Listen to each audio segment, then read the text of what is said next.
Hey everybody, so listen, before I land, I forgot to mention one thing.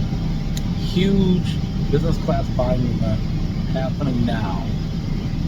JFK London, all the way through 2024, miraculously dropped from a base fare of $2,000 to 11 plus taxes. Okay, taxes and fees are ridiculous, $2,200. Okay, even if the fare was $1, you still have to clear all those taxes and fees. But still, even at that, 211, about as low as it's been since it's really post-COVID travel resumed transatlantic.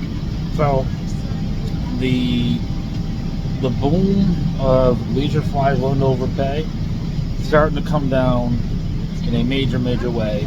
Should time to buy. I'm going to be out soon. We're landing right now, so you should do the same. Okay, that's what from here. Let's do it.